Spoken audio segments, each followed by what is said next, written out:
out there in Adventureland. This is Kane Wagner from the Appalachian ADV Community podcast and owner of Appalachian ADV. And you can tell by the title, I am riding this one solo again today. So sit back, relax, and listen to me talk to myself for the next, couple few minutes. I'm going to try to keep this from being too long-winded, but I'm covering a lot of terrain here. You can tell by the title, the 5 pillars of ADV riding, also known as the beginnings of multiple rabbit holes, also known as opinions and stuff from Appalachian ADV. I'm going to try to keep them brief. We do have 5 major topics I'm trying to talk about here, more of a summary of these things. I'm sure we could take a deep dive in each one of these things, and some people's opinions, there might be more than 5, there might be less than 5. So let's get it going here. So the first thing I'm going to talk about when it comes to the things that you need to do or be aware of if you're going to do adventure riding is motorcycle selection and maintenance. So picking the right bike for what you're trying to do. And some may argue, like some recent guests of mine, coming to mind is James Wright from Tall Boys and Track Masters. Him and I have a similar feeling about the adventure bike. And the dual sport bike to an extent. Let's take those things into places maybe they shouldn't really be. And that's not for everybody. So when you're picking your bike, I think what you really need to think about is, how do you want to use that bike? And do you want it to be more challenging, or do you want it to kind of fit, have the right bike for what you're trying to do? So adventure bike versus dual sport is kind of where I'm going with that. So if you're honest with yourself about what you're going to do, that'll help you pick the right bike for those that are maybe on the fence. So are you going to be doing more of a ADV touring type of a deal? Are you throwing luggage on there? Are you going to be covering multiple terrain surfaces, including a decent amount of pavement? Are you going to be doing more gravel grinding? Are you going to be really going out there and trying to hit as much dirt and gravel roads as possible with some pavement here and there? And maybe not necessarily single track trail, but that handle maybe some Jeep trail, drivable trail type things? Or are you going to be really just doing a lot of trail riding with some road connections in between the trails? So those are kind of like the things to think about.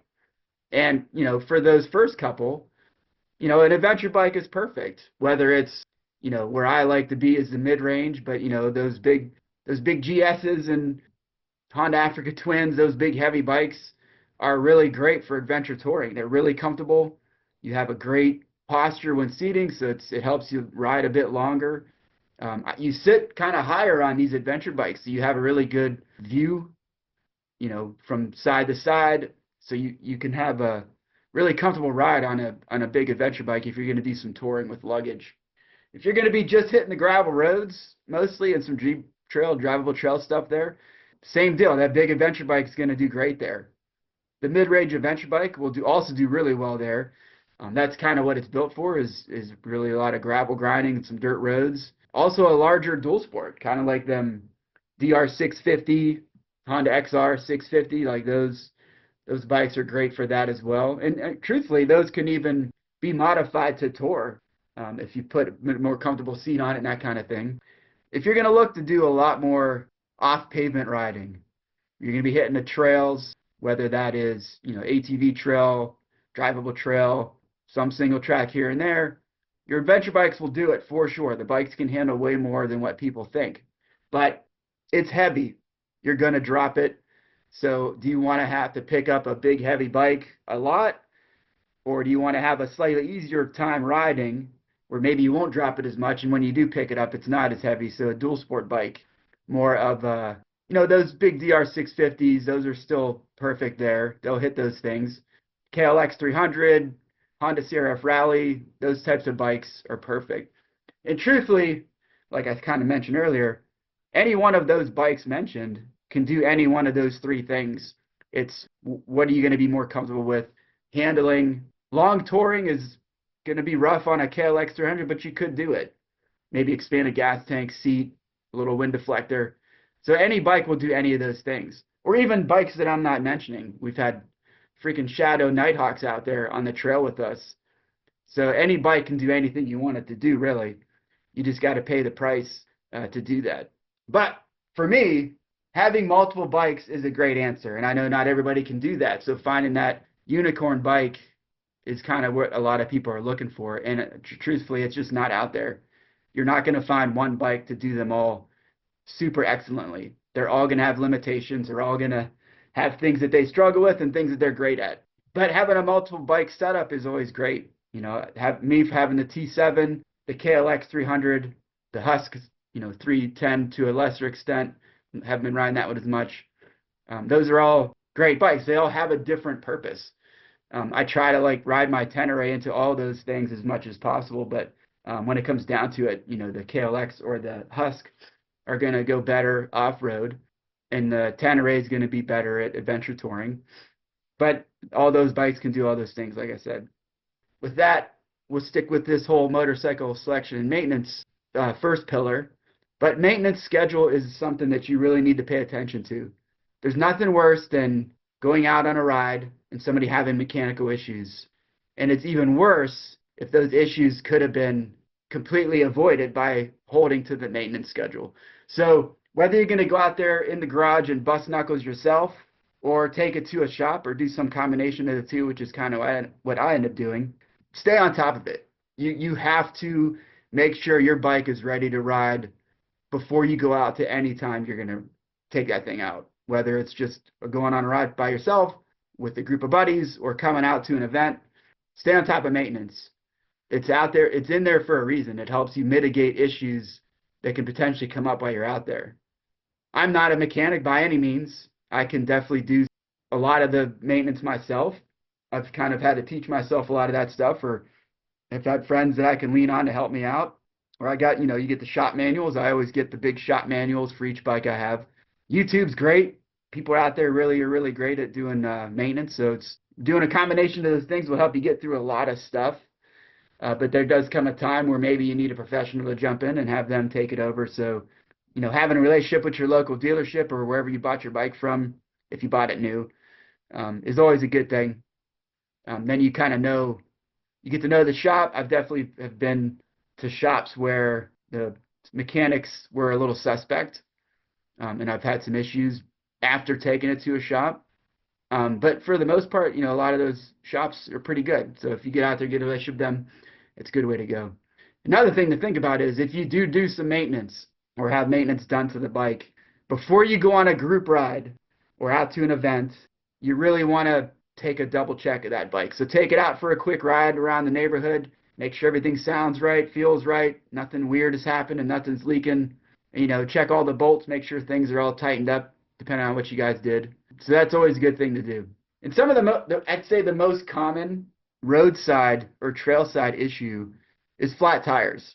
We're going to talk about tires later on, so I'll just do a quick one here. But, the things that are touching the ground the most are your tires. The thing that are helping you go the most are your tires. So it's really important that when you have that flat out there, which will happen eventually, the more off-pavement ride you're doing, the more likelihood that something's going to happen.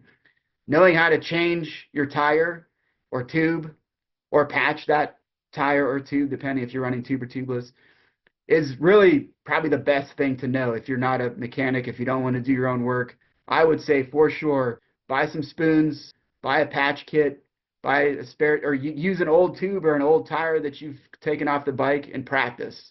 And if you come out, generally this whole point of this isn't really for me to sell a clinic, but if you come out to a clinic, we definitely can work on something like that. A very simple thing is just how to get the tire or the wheel off the bike, how to pull that tire up off of there and get a tube in there. That's something we can work on. Something else I wanted to talk about quick here with this maintenance side is bike ergonomics. The more comfortable you are on the bike while you're riding, the safer the ride is and the longer you can ride. If you're getting worn out because your bike isn't set up properly, that's not good for anybody. So the things to look at are your levers, hand levers.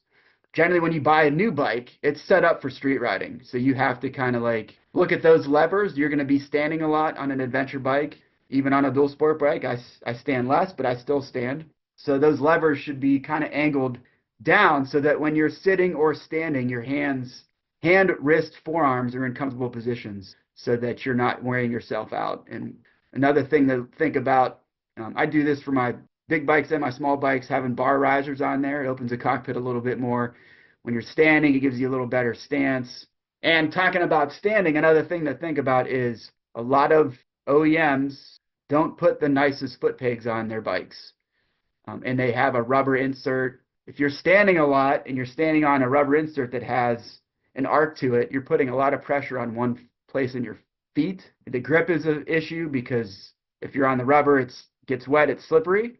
If you take that off and you get a small metal piece that's kind of doing the same thing, it's digging into one little spot and it's not giving you great grip. So having a nice wide foot peg is super helpful, especially on a venture bike when you're standing a bunch.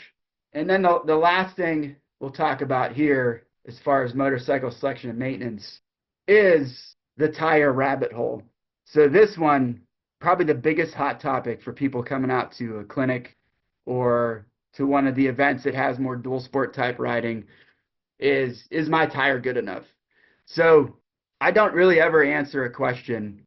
I do kind of put some recommendations out there, but I always kind of answer those questions with questions, which could be frustrating, I guess, to some people, but you have to ask yourself, like, what do you want to do? It's the same thing with picking the bike as picking the tire. Where are you going to spend most of your time? So you want to base that tire selection on that. If you're going to be doing a lot of adventure touring, a lot of pavement, just a couple dirt and gravel roads here and there, then those, 50-50 tires or more pavement leaning ratio is probably a good place to be because, it's going to give you the most comfort. It's going to be less noise, less vibration, that kind of thing. If you're going to be doing more off-pavement riding, whether that's a dirt and gravel road, and then maybe some little bit of drivable trail type of a thing, then more of that 50-50 to the more off-pavement leaning ratio is where you want to be. That has a bit more defined knobblies and space between the gaps of the knobs. But truthfully, something that I've been really frustrated with when it comes to the manufacturers is there's really no standardization of rating a tire. So in my opinion, and I've said this to many people at clinics and other events, not all 50-50 tires are the same. The manufacturer is labeling that. So if they're trying to sell more tires and people think that they need a more aggressive tire, they're going to label something more aggressively than it probably should be. Now, all things even, if it's dry, it is super dry. If it hasn't rained in weeks and it's nice and dry out there, you can pretty much run any tire through anything, relatively speaking. But when it starts getting wet or it starts getting ruddy, loose terrain, rocky, that's where the tires you're gonna really feel the difference. So in my opinion, when I'm looking at that tire, does it have defined knobs? Is there a space between those knobs? Or is the tire just grooved? Like it just looks like a nice little groove in between the things. And if it's just grooves, I kind of say it's 50-50 or pavement leaning. If there are actual knobs and space in between those knobs, then it is probably more of that 50-50 or more off pavement leaning side of it. And another thing to look at is tread patterns. If you do have those defined knobs, are the knobs kind of aligned? Are they kind of in a straight line with a straight line of knobs, a straight gap, a straight line of knobs, or are the knobs offset? So that's going to give you a lot different traction depending on how the knobs are aligned too. So if you have that straight across groove, it's more of a paddle, think of it that way. That's probably going to do well in like a sandy type of a thing or some loose mud because that paddle is going to help go. And if you're cranking the throttle, that's how you get the mud out of the gaps, is cranking that throttle a bit. So the paddle is going to be nice. But if you are making a lot of turns and you're cranking the throttle in those turns, that straight across alignment is also going to have that back end more freely move side to side. And that can be scary for some. And once you kind of used to it, it does get kind of fun. But if you're in a place, your bike kind of gets slowed down or stuck, and you lean the bike to the side a little bit to try to get out of the thing, and you crank the throttle, that back end's going to walk out in you really fast from one side to the other. If you have offset knobs it's going to grab it going forward and side to side. So having an offset knob has always been something that I've liked to have, which we'll talk about a little bit of tire things later, but that's what I've always liked about the Motos. Rouse or the Adventure, and I just put the Desert HT on there. It's same deal. They have a nice defined knobs, huge gaps, and they are offset. So it has everything that I'm looking for when I'm looking for an off-road tire. And, I guess I lied. There is one more quick thing to note about tires. How serviceable are they? You need to replace your tires when they start getting worn down really far. Because what you're doing is basically you're trying to save money, but truthfully, if you look at that knob, and you're only saving a couple bucks by using them longer than you should. And what you're doing by replacing them appropriately is trying to avoid roadside issues or a blowout, which can turn into an accident. So just safety-wise, you want to replace those tires appropriately. They need to be serviceable. If you're out there and you get a flat and it's because your tires should have been replaced, 3 months ago, if you're on your own, that's one thing. But if you're in with a group ride or at an event, you're causing other people headaches that didn't need to be caused. Same thing with the maintenance thing. Like, you need to stay on top of these things, or when you go out there, it happens, and sometimes that could be a fun thing, a little team building exercise for the group. But generally speaking, people would rather ride than fix a bike. So, I understand both sides of that. I like when we have a tire issue and we have to do something about it, and usually they're quick and easy and it doesn't take much, but it's just something that you got to stay on top of, I'd say. All right, so that leads me to the second pillar. And this pillar, again, we're talking about getting yourself into adventure riding and maintaining yourself once you get into it. So physical fitness, to me, is one of the pillars of motorcycle riding in general.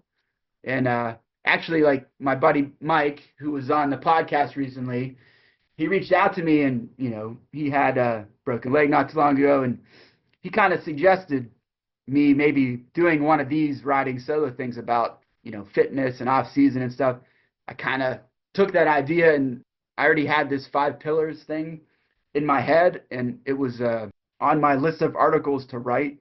But truthfully, talking about it takes way less time than me writing an article about it. So I took the easy route and took his idea and wrapped it into an idea I had for an article, and here we are. So physical fitness, if you've been a street rider and you're coming into adventure and dual sport, or maybe you used to ride dirt bikes as a kid and now you're trying to get back into this thing, those are 2 very common pathways to adventure and dual sport.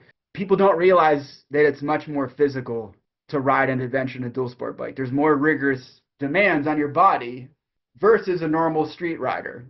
And the reason for that is because when you're doing adventure and dual sport, you're hitting some rugged terrain. So you're standing a lot more. You're not just sitting on the bike and, cranking the throttle. You're standing up, and you're in an attack stance. Whenever the terrain gets aggressive, you have to get aggressive with it. So you're going to come into an attack stance.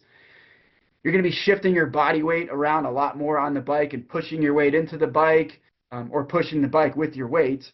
The bike's going to hit the ground, so you're going to have to pick that bike up. And if you're with a group, that you have people that can help you with that part at least. But it's physical.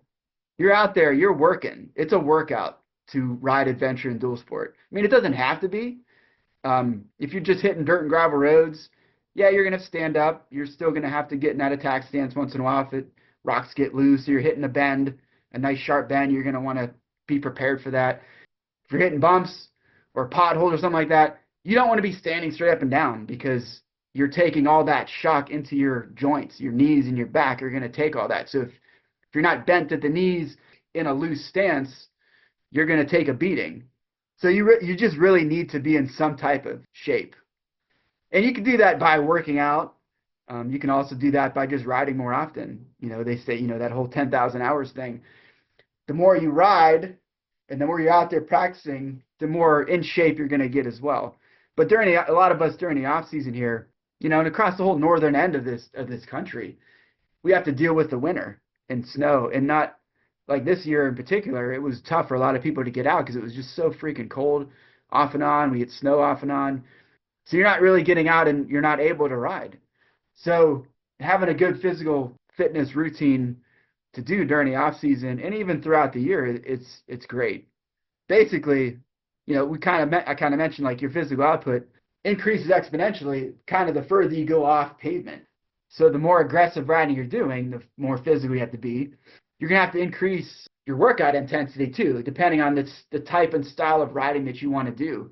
So if you're going to increase your technical riding, you got to increase that workout intensity. And in the FAQs on my website and under the invigoration subpage, I have a couple PDF downloads of some workouts that I came put together. I've been working out. I'm almost 50 at this point. I lose track, I'm 47 or 48, I don't know. But I've been basically working out since high school.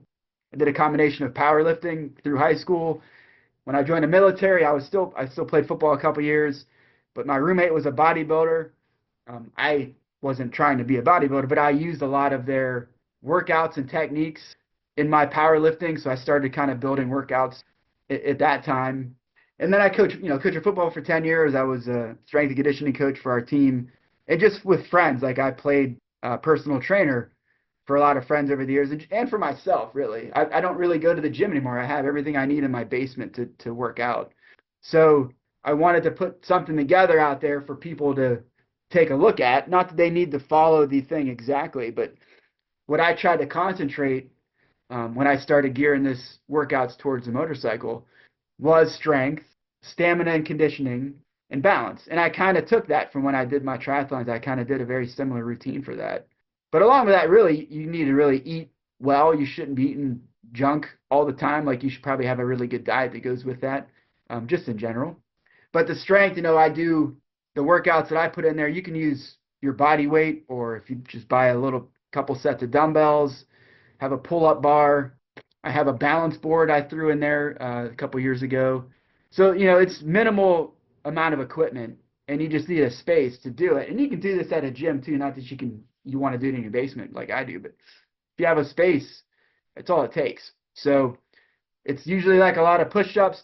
If you just put your hands, like if you think of a push-up, you got your hands kind of just outside of your shoulders, you're going up and down, you keep your back straight, that kind of a thing. But I'm not just telling you to do 200 push-ups in different sets in the same way. The whole premise behind it is, okay, we're going to do a regular push-up to start out, just a regular pull to start out, and then we're going to start moving the hand placement.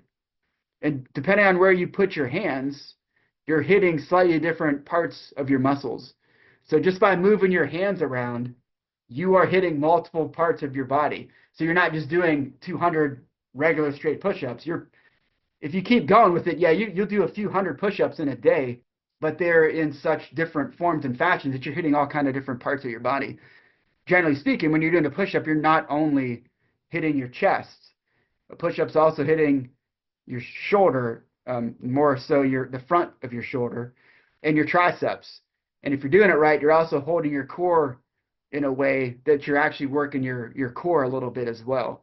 Balance and core are huge in that thing. So I also threw a balance board in there. So even a push-up using a balance board to where you're holding on the ends of this balance board, so you have to kind of keep it even. So it's just that kind of a thing. It could be, if you look at the workouts, they can be kind of intense. Like a daily workout for me, in the off season at least, is anywhere from like 45 minutes to just over an hour. And you're taking breaks in between things, so you don't need it to be that intense. And I've set it up so that you can do the full workout, or you can do like a half workout where it's, maybe 20, 30 minutes. So, intensity is up to you with anything. And if you're going to go higher intensity riding, then maybe try to do a couple higher intensity workouts throughout the week. Not that you got to do it every day.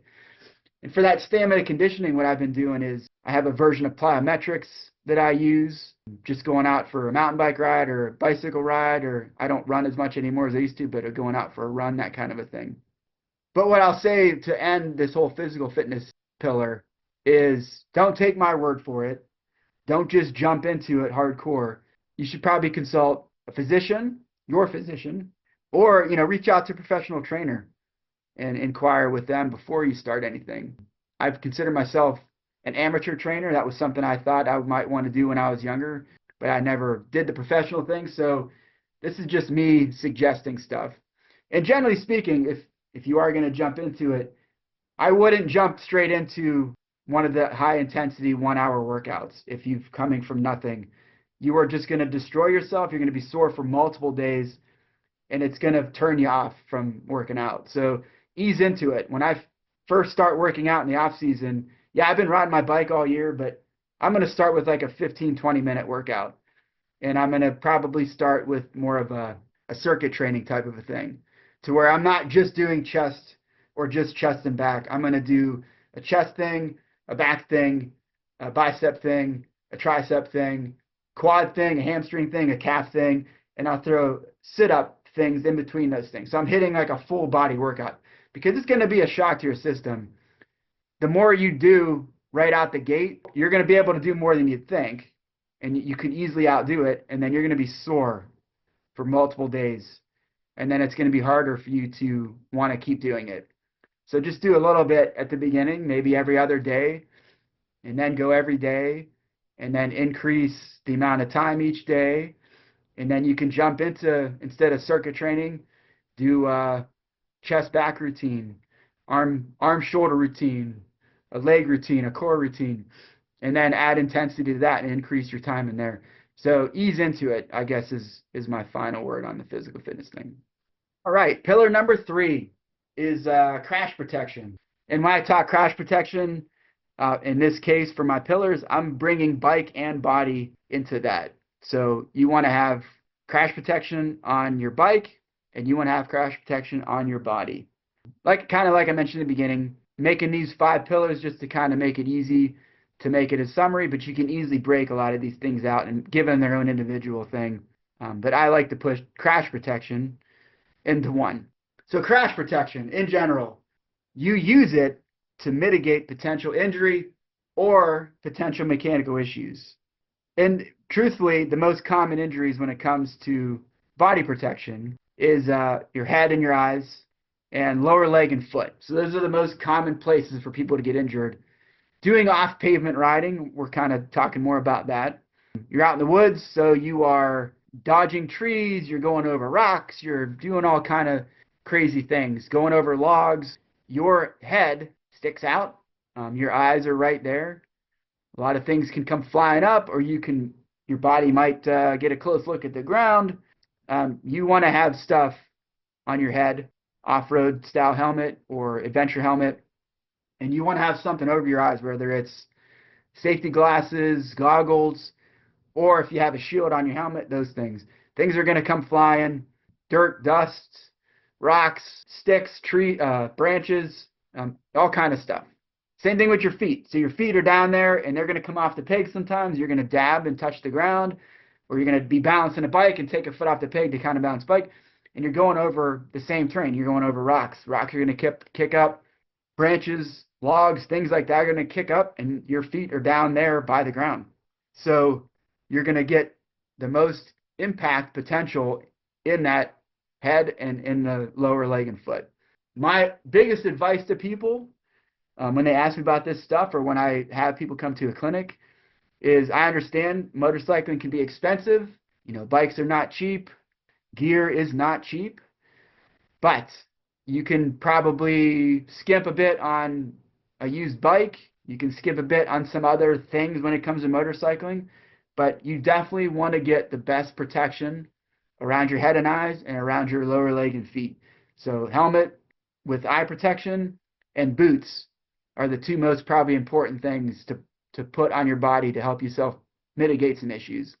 But that being said, I'm always a proponent of ATGAT. You should have some type of riding gear that has a back pad if you're going to be doing more off-road type riding, a chest protector, shoulders, elbows, knees, hips. Those are the things that are going to hit the ground first, usually when you come off the bike. You're going to land on your feet, or you're going to land on your body, which means the things that point out: knees, hips, elbows, your shoulders. You're going to land on your back. Chest protector is good for, if you're coming straight out of thing and you hit your chest on a tree branch, or if somebody's kicking rocks back at you, getting roosted, bro. Having that kind of stuff is good. But that said, body crash protection it's not a bulletproof vest. It's not going to stop you from getting injured, but it will decrease the injury potential and it will mitigate a lot of issues. It is not the end all be all, and you're going to go down when you're riding, and it's still probably going to hurt, but I would rather hurt myself than injure myself. Not that it's, like I said, it's not going to stop you from getting injured, but it's really going to help decrease that potential.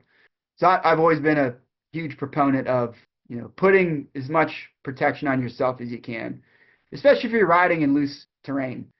When you're on pavement, dry pavement, wet pavement can be slippery, but when you're on pavement, your bike is going to plant into that surface really well. You're going to get great traction pretty much on any type of a tire. Some knobby tires are going to slip a bit more on pavement, but particularly for adventure bikes, the tires that I've used, I've used super knobby tires, and I've never had an issue with scrape of pegs on the pavement. You get great traction on most tires. But when you're in loose surfaces, dirt, gravel, roads, or you're on a trail, drivable trail, a regular trail, that's loose surfaces. It's dirt, it's rocks, it's logs, it's things on there that are just going to be messing with your traction. So the bike's going to slip more, it's going to have more potential to go down, and I want to have the most protection as possible. So bike protection does also help you mitigate some mechanical issues. And generally, what I think is a standard bike protection on an adventure bike would be a solid skid plate, some crash bars, and some reinforced handguards. Those are the things that are really going to help you the most. When it comes to dual sport bikes, those bikes are a little bit lighter. So really the skid plate and the handguards are kind of my standard for them dual sport bikes. But generally speaking, I feel the same way with the bike that I do with the body. Anywhere I can put some crash protection on there, I'm going to try to. It's going to mitigate issues. Stuff like radiator guards. Poking a hole in the radiator is not fun. You're kind of screwed with that one. Headlight guards are nice just to protect investments more than anything there. Having a rally exhaust on some of these bikes, like my Tenere, I needed to switch the exhaust out just because it sat too low to the ground and it was exposed. I smacked it a bunch and it was going to fall off eventually. So putting a rally exhaust on my Tenere made sense. And there's other little protector things on there, like little ABS protectors and brake fluid protectors, that kind of thing. But another thing that people don't think about is a pannier rack along the back of the bike. I've got my exhaust tucked under my pannier racks on both my bikes, the KLX and the T7, because I've gone down hard enough on those bikes where without that rear protection, it probably would have smashed the crap out of the tail or the exhaust or something back there that I don't want torn up. So having that protector on the outside of that, yeah, the protector gets dinged up and scratched up, but I'd rather have that thing than busted up plastics. And my KLX in particular, the coolant is sitting back there too. To smash up that coolant thing, same thing. That's a bad day. I'm probably going to have a hard time getting that bike out depending how deep I'm in. So having those protections is good. And I've heard a lot of people ask me about this because in their mind, what they're thinking about is bike weight versus bike protection. And, like I said, all this stuff is my opinion. So people can agree with or not agree with anything in here. It doesn't bother me. It's your personal preference when it comes down to it. But in my opinion, if you're not racing, then opt for the crash protection. Having a nice light bike that's more nimble is great if you're racing, if you're trying to win something. But when we're out on these events or out on a group ride, you're not out there to race. You're out there to have a good time, to challenge yourself, yes. And when you're doing that, your bike's going to go down, you're going to run into stuff, you're going to hit things. I'd rather have protection on the bike. And truthfully, most of the weight can't be removed from these bikes anyway. The engine is the engine. That's where most of your weight pretty much is at. So taking off a couple pounds here and there, your bike's still going to weigh, especially if you're on a Tenere or an adventure bike, your bike's still going to weigh 400 something pounds or more, depending on the bike. So taking off a couple pounds is not going to make a huge difference when you're picking your bike up off the ground. And truthfully, like the crash bars and for me, the pannier racks in the back, those are perfect handles to help me deadlift the bike up off the ground to get you better leverage so that you're not pushing as much energy out to pick the bike up. So you can kind of think about these things in multiple ways. And you can have, those fights either direction, but that's, in my mind, that's kind of where I landed with this whole thing. All right, so fourth pillar for me is mental preparedness. And that just means you have to be ready and you have to understand certain things about off pavement riding, which is just my catch-all for adventure dual sport. Just having realistic expectations that, especially if you're first starting out, or if you've taken a long, long break and you're coming back into it, either you're going to be rusty on your skills, or maybe you don't, since you've never done it before, you really don't know what you're getting yourself into. So just knowing that you don't know things, I think, is a good portion of that battle.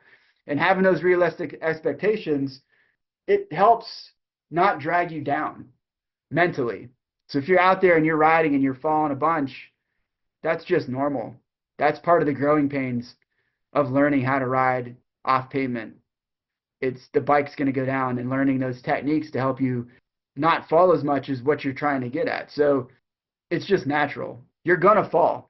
I think bottom line is being mentally prepared means knowing the bike's going to hit the ground. I'm going to hit the ground. I'm going to have to pick this damn thing up multiple times, especially when I'm first starting out. So don't let that beat you up. There's a lot of great people out there doing a lot of great riding, and they put a lot of those highlight reels out on YouTube or different platforms. So people think that it's easier than it is because these guys, they make it, first off, they make it look easy. Second off, some professional videographers can really kind of give you a good feel for the terrain in a video. But generally speaking, those videos flatten things out. They make things seem way smaller, jumps a lot less.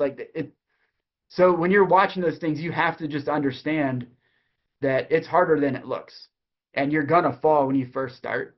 So you just have to have that realistic expectation. And in motorbikes in general, it's just a risky business. I've fallen multiple times throughout the years that I've been riding. I've broken things on myself and on my bikes, and it's just part of the growing pains. And some people, that's not their cup of tea. That's okay. But you don't know until you try. So when you try it, you get to that point where you see how tough it is, or you see how fun it is, depending on your outlook. And then, yes, I want to keep trying this off-road thing. Or maybe no, I want to gather some skills in this off-road realm to help me ride better on dirt and gravel roads. Nothing wrong with any of that stuff. You do you. It's out there for you to figure out. And the only way to figure that out is to go out and do it and take the lumps and figure out, do I want to do more of that and get better at it so I fall less on the off-road stuff? Or do I want to get a little bit better at that and understand my limitations so that I know when I go out and ride, I know where to go and where not to go? Nothing wrong with any of that stuff.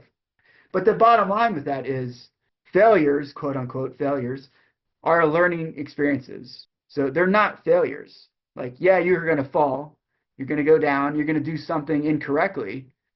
But what you should do after that happens right on the spot, and maybe at the end of the day as a whole, do an after action report. So in the military, a thing happens. You go out on an operation. You do a thing, whatever it is. After that thing is over, the big wigs sit down and they say, they interview people. They say, what happened? Where did this thing go? What went wrong? What went right? And then they use that after action report. So the next time they do a like-minded mission, they can do it better, more efficiently. They know what things to try to make it better, and they know what things to not do because that's going to make it worse. You can put that into your motorcycle preparation and go out there, do the things, assess the things as you do them, the good things and the bad things. If you're with a group and you see a buddy of yours do a thing and maybe that thing didn't go so well, learn from that too. Once you know he's good, bust his chops a little bit, but you should sit down and say, oh man, I took the wrong line, or I didn't have enough momentum, or whatever the thing is that you think it is. So then the next time you try that thing, okay, I didn't have enough momentum last time. I need to get a little bit more on the gas, or I took the wrong line. I hit the thing and I lost. So you just have to really sit down and assess what you're doing, why it's going right or wrong, and then do more of the good stuff and less of the bad stuff. That's what it comes down to. And truthfully, I've kind of mentioned this in the last riding solo thing I did, emotional intelligence. You should use it to make yourself better at a thing and use it to help other people get better at a thing and have better interactions. But in the vein of using it for your mental preparedness for these rides, you should push your limits, yes, and you should try those things, yes, but you do need to understand your own physical and mental tipping points. If you've gotten to a point where you're frustrated and you are getting to that red line in your brain where you're just getting more and more mad, you probably need to take a step back, whether that is just be done for the day or take a 10-minute break and calm yourself down and start thinking about what you did wrong and what you did right and be honest in your assessments. Or if it is realizing, okay, mentally, I'm starting to freak out here, like I'm in a bad place. I need to reset myself. I need to hit the freaking gas and I need to try this thing again right now because I'm going to do it. It's turning that negative energy into a positive energy and using it to benefit you. So that is also part of emotional intelligence, I believe. So that's it. Like, I think when it comes to that, fourth pillar of mental preparedness is knowing your brain and knowing when you need to give yourself a pep talk and knowing when you need to just give yourself a moment to like sit down and relax, get your breath back, get some water, take a snack, cool off a bit. You need to know when to do those things. And if you come out to a training with somebody, whether it's me or somebody else, hopefully those people can make those assessments as you're doing the thing and either have you take the step back or take a break or grab a snack. It's those things that'll help. Just that little nudge sometimes from somebody else if you're out on group rides. All right, fifth and final pillar for this one, for me at least, is motorcycle skills training. In my head, the more training and skill assessments you get, the better off you are. It never hurt anybody to get more and more training. And it doesn't have to be with, an actual training course. It could be yourself. Basically, how I see it is continuous training equals better skills and wisdom, which also equals more enjoyable riding, which also means potentially safer riding. And like I said, it's great to be in a group lesson or take a private lesson, but you should be working on skills every time you ride. And that, truthfully, that's kind of why I love this adventure and dual sport riding, because there's stages. They're built into the ride. Like, these stages are built into the ride. You're going to hit a piece of pavement. Then you're going to hit a gravel road. Then maybe you hit a dirt road. Then there's going to be some type of challenge section, whether it's an unmaintained road, a drivable trail, an ATV trail, some kind of single track thing, or crossing a creek, or whatever fun thing lays ahead. Then you're going to repeat it. Okay, I hit that challenging. Now I'm going to go back and hit this dirt road, gravel. So you get these little mental and physical breaks because you're not just hitting intensity the whole time. Like, you're hitting this super intensity thing right now, and then you got a second to like sit down and just kind of relax yourself, relax your brain. Oh, now another thing's coming. I'm going to stand back up. I'm going to transition into this more aggressive riding. It gives you breaks.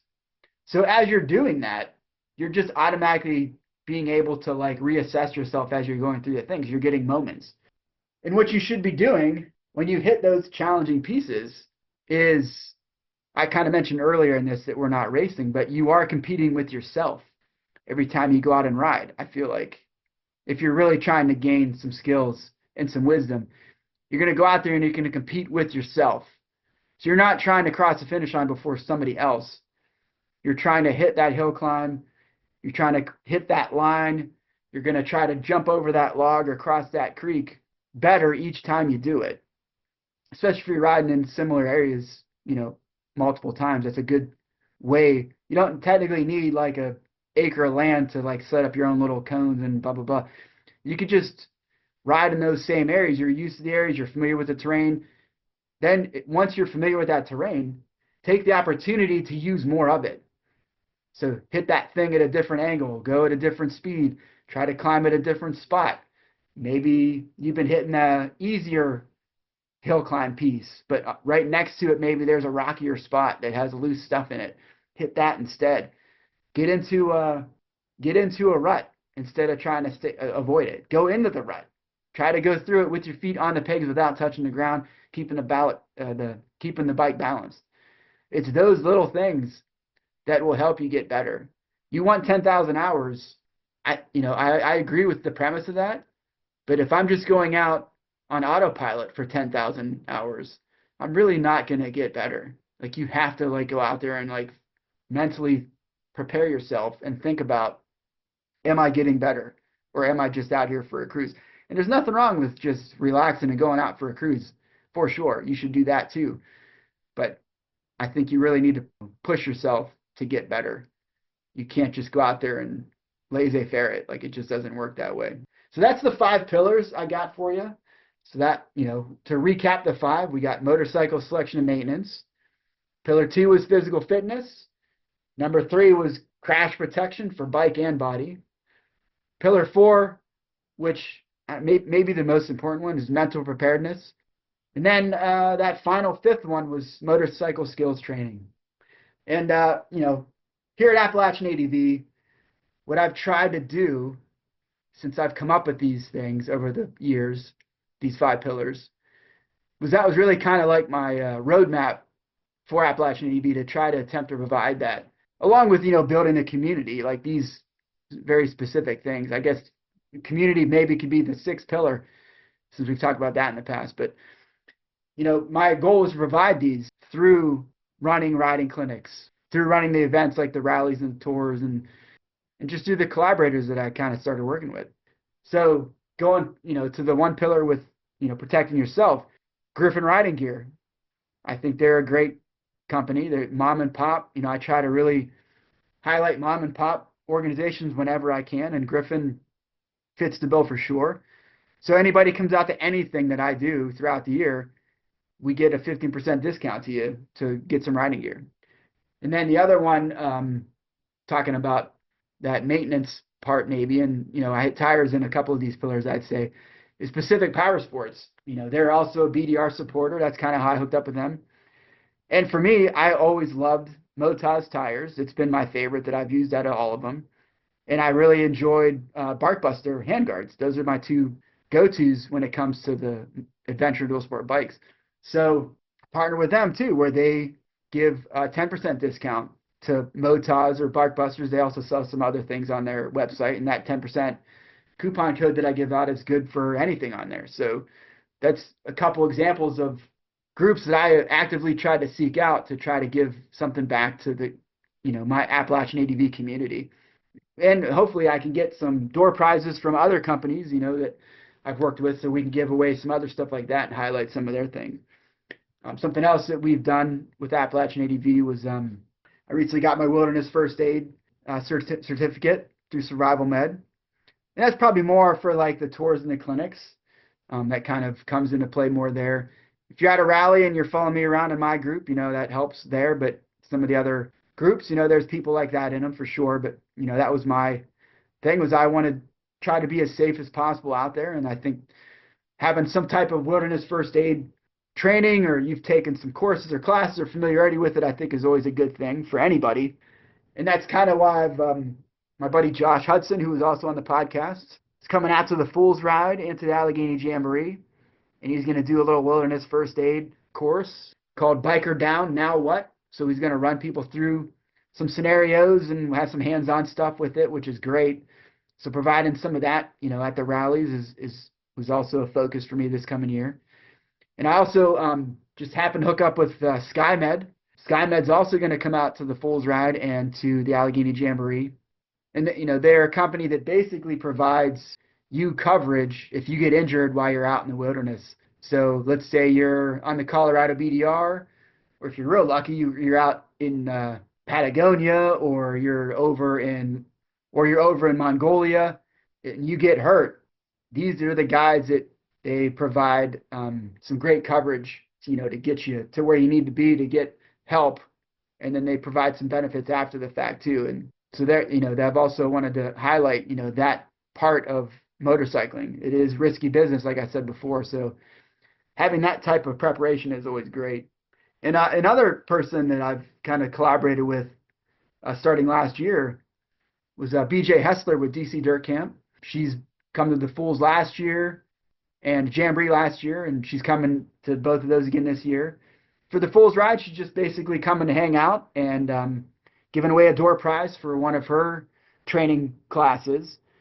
And then at the Jamboree, what she did last year and she'll be doing again this year is actually do an actual training class at the event and have some bike rentals, that kind of thing. So if you go to the Jamboree registration page on my website, you can see a little bit more information about that, and it links over to her website that gives you the full details. And then the other thing, I did personally for myself was, since I'm doing these riding clinics, I became a certified riding coach, which, included all kind of different certifications underneath of it: AED, CPR, cardiac, heat illness, that kind of thing.